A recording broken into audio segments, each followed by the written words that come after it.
Hello again, and welcome to another of our drummer chats. We are indeed fortunate to be invited to the home of Jon Hiseman from Colosseum, amongst others, and his studio here, which is a rather nice place to be. Jon, you formed Colosseum in 1968, and before that you were with Georgie Fame, John Mayall's Blues Breakers, and various other people. Quite a few styles to be covering there. Was any of that mad, bad, or dangerous? It was. I started off seriously mad, bad and dangerous, I can tell you. I was a semi-pro jazz drummer, working on the London scene, and I was playing with a band called the New Jazz Orchestra and rehearsing up at the 100 Club in Oxford Street, and on a Sunday lunchtime, as you do. And Graham Bond and Dick Hextall-Smith wandered in and stood there for half an hour, and apparently Graham said to Dick, if Ginger Baker leaves, he's going to play the drums. Anyway, so I get this phone call from Graham saying, all right, I want you to come and join my band. And I said, well, I'm not a professional musician. I don't have no intention of becoming a professional musician. And he said, you come and see me. Well, Graham was the ultimate rabbiter. He was mad. He was a serious heroin addict. And he spent all of one night smoking enormous joints, which looked like sort of bonfires, and convincing me that this organisation was the greatest organisation on earth, that they were going to be huge stars, and they were. See? 3 days later, Ginger just left. Just walked out. Well, I tell you what happened before that was this: that Graham went back to Ginger and he said, "I've got this brilliant young drummer coming to join me." So, of course, it was endless hate between these people. They hated each other, you know. They respected each other because they were brilliant musicians, but they hated each other. He said, "I've got this brilliant young drummer coming, and he plays 2 bass drums." And the next day, Ginger went up to Drum City and bought another bass drum. So that's what he got the idea from? Absolutely. Well, absolutely, I'm telling you, that's absolutely. I mean, that's in Pete Bailey's book. He was a roadie at the time, and he's written a book, and that's in the book. And I mean, I remember that absolutely. 3 days later, that was it. Ginger was gone. He, instead of working the 2 weeks' notice or whatever, he just left. Because he claimed it was his band anyway. See. Right. So the thing was that I was in. So I turned up at somewhere in, I don't know, Clapham or somewhere, a gig, the fridge or the whatever it was in those days, and I played without any rehearsal or anything, and we never had a rehearsal. And I just you didn't rehearse at all? No, and I thrashed my way through, ambiguity, and they loved it. And so it was like a kind of a jazz fusion. But Graham was a serious drug addict, so we were wiping the blood off the walls in the toilets at Watford Gap, because in those days, to be a heroin addict was illegal, because there was no legal way to get the drug. And the net result was, if he was caught, so he'd go into the loos at the Watford Gap services and shoot up, and I'd go in afterwards and wipe the blood off the walls. That's bad and dangerous. Now, I mean, I was 22, a little grammar school boy from South London who never intended to become a professional musician. So, and when 15 years later I topped the bill at the Royal Albert Hall with my own band, my mum came backstage and wanted to know when I was going to get the proper job. Even at that stage? Yes. So do you think there's a kind of a fate thing that professional musicians, and drummers in particular, are destined to be that?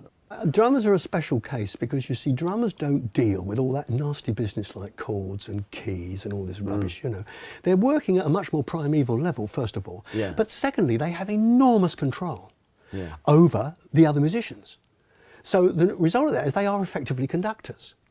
And that's why so many of them actually own the bands they play in, from Buddy Rich to Queen to Ginger always maintained the Cream was his band. So and consequently, the style of the drummer is very important. So yes, but the thing about drumming is, you see, drummers are always in search of authors. Drummers are always in search of environments. Great drummers are not great drummers sitting at home in their studio. YouTube is full of guys who play the arse off me without even thinking about it. But what happens when the red light goes on? Could they play themselves, or do they simply play the last lick they heard from Mr. So-and-so, so-and-so? And the point is that the thing about drummers is that they often have to create the environments to actually give them something to play. So when I played with Graham Bond and John Mayall and Georgie Fame, who was going to employ me? And I didn't want to sit behind Rod Stewart. I love Rod Stewart, but I didn't want to sit behind Rod Stewart and do all that, right? So in the end, I formed a band and try to create the music that would make me sound good. Which was Colosseum. Which was Colosseum. It was a jazz group, effectively, with vocals. I had a vision that you could actually have 3-part harmony vocals with serious solos, which were basically jazz solos. Although, of course, the guitarist who can play brilliant jazz solos Clem Clemson, but in fact he was playing the blues. So the contact with the audience was the blues, you see. Yeah, yeah. And you have to understand the historical perspective. Up until the time the Beatles really turned up, you had standards which were show tunes, and they were either sung by Pat Boone and all that, or they were played by jazz musicians. Yeah. And because they had this structure, A, middle A, and because you have that structure, of course, this was something that audiences really always knew where they were. Okay. Yeah, so now the blues was the same thing. Yeah.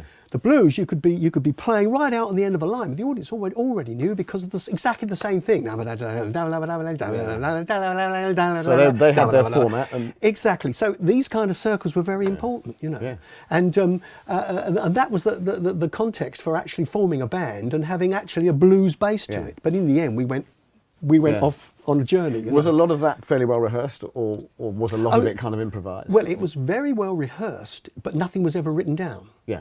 So we did it in the round, as groups did in those days. Yeah. We sat every day we weren't working, we were rehearsing. Yeah. And all the stuff that we played, and it got really complicated, but in the end, it was just all in our heads. Of course, when we reformed in 1994, that was a serious problem. Yeah, you had to do it all again. We had to bloody well sit down and listen to the albums. And with say, the nature you of that sort of music, I often ask drummers, do they ever get the panics on stage? No, that's the singers. That's the singers' problem.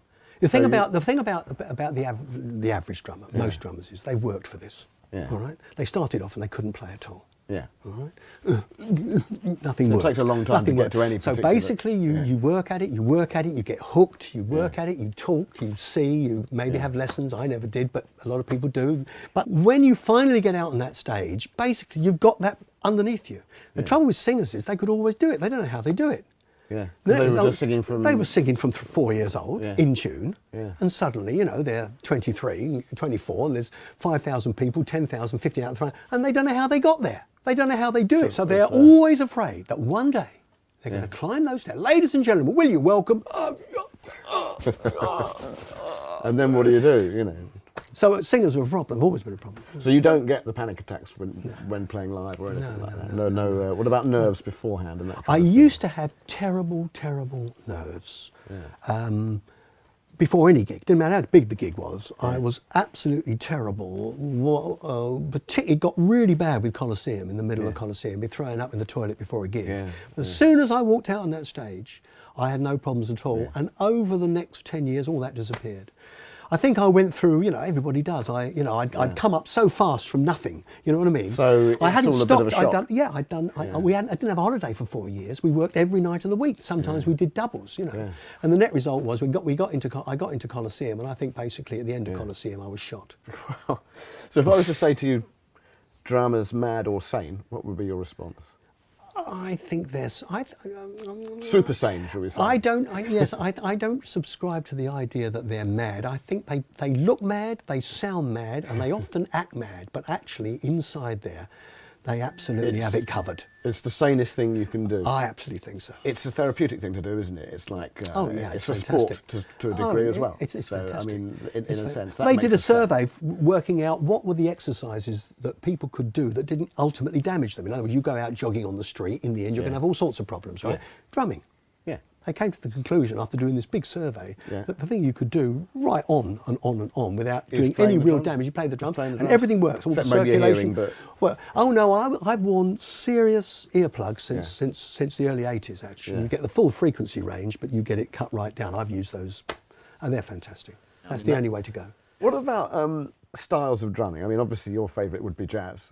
Presumably. No, not really. I mean, not really. I mean, I got seriously turned on by Stevie Wonder and Inner Visions, where he played all the drums himself. You know, that was a revelation to me. Yeah. And he overdubbed himself, so there's two of him playing. You know, and hi-hats are done separately from this. And you can hear all this going on, and it's a kind of gorgeous shambles, but it's absolutely perfect. You know, so from that point of view, you know, I just thought he was wonderful. You know, and of course, Bobby Colomby, you know, was a fantastic player. If you listen to some of those albums, you think, how was he doing that then? You know, so I was really into anything good. I was into all kinds of music. Good, you know. How about your top 5 drummers? To think of, or are too many? No. I mean, top 5 drummers would be the guys that have influenced me. Yeah. So we're talking about Elvin Jones and Roy Haynes from the jazz side. We'd be talking about Billy Cobham, obviously. We were talking about Steve Gadd. Yes. And probably Stevie Wonder. Yeah. And they were the guys who, when I first heard them, I thought, yes, these guys do it. They inspired you as well? They inspired me. Of course they inspired me. Absolutely. My problem was I could never copy. I tried as a kid to copy, right? Yeah. Because what happens is you're with a bunch of other kids, right? And they say, no, don't do it like that. What is that thing that Joe Morello does? You know, on you see? Well, I could never do it. And I thought I was useless. That's why I never thought I'd be a professional drummer. Right. Because whenever I tried to copy anybody and then heard it back on the little tape recorders that were around there, it didn't sound anything like the guys that I thought I was copying. So I thought I was a failure because I could never do what other people wanted. But that probably helped you develop your own style. That's the point. When I actually started to sort of make a name for myself, I suddenly realised it was because I didn't sound like anybody else. Yeah, which is an advantage. Well, absolutely, but as it turned out. But I couldn't have known that at the time. I spent most of my time thinking, oh my God, you know. That's a nice irony. What was your original inspiration to play the drums at all? I was 11 years old and it was a wet afternoon. I was with a childhood friend and his friend in his parents' house because his parents worked, so we had the run of the house. Yeah. And at one point during the afternoon, he picked up a comb and paper and said his dad had showed him how to with the comb and paper. And I went to the sink and got the plastic tub and he found a couple of knitting needles and I played knitting needles on an upturned tub and he did it then, you see. And I went back to my dad and said, I want drums. And my dad, you know, said, well, okay. And he looked, I don't know, he came back the next night, he said, you can't buy a drum kit, it's very expensive. And in those days, there were no kids' drums or anything like that. If you didn't buy a Premier bloody or a Carlton drum kit, they didn't make the little ones. You couldn't buy it, you know, that was it, you know.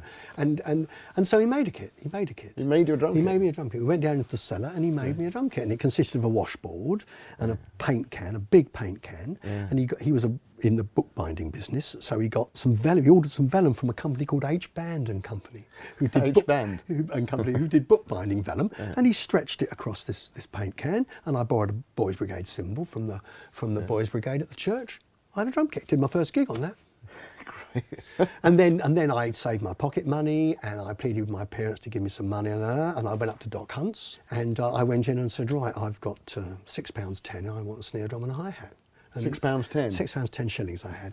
And Doc Hunt, who was a great big man, and he had this big guy with him, huge guy with a dirty overall. I'll never forget it, you know, standing there. And he said to him, do you think we can do something like that? You know, and they had a double act running, you know. Yeah. And the guy said to him, perhaps if we do him a deal and he gets famous, he'll come back and spend some real money with us. You know, and I did go. And you did. And they treated me famously, you know. But the point was, I was in business. £6.10 and you were in business? I was in business. If you had a piece of advice to give to people starting to play now, what would that be? The first thing to do is to play with people as fast as you can. In other words, yes, you can do all the practice in the world, but there's nothing like playing with people, so that's number one. And it doesn't matter what stand, don't think, just because you think you're a good drummer, don't think that you have to wait for the ultimate keyboard player or the ultimate singer or the ultimate bass player. Yeah. Play with anybody you can get your hands on who will play with you, number one. Number two, make a real division between what you do in practice and what you do when you play with people. When you play with people, you play for them. Yeah. Don't play the drums, play the band. Yeah. And when you're back in your rehearsal room, sort out the things that didn't go well. Yeah. Learn to retain what hasn't worked live. Yeah. Go back in and sort them out. Yeah. Best two pieces of advice I can give. People, not paradiddles. People, not paradiddles. I wish I'd thought of that. Cheers, John. That's great. Hope you enjoy that, folks. Please tune in next week for the second part of this interview. Hi there. Hope you enjoyed that first part of our interview with Jon Hiseman. Second part up in about a week. Plenty more drummers in the edit suite, including Dave Mattox, Bob Henrit and Gilson Lavis, with many more to come. In the meantime, please enjoy all our videos over there and have yourselves a really nice day. Oh.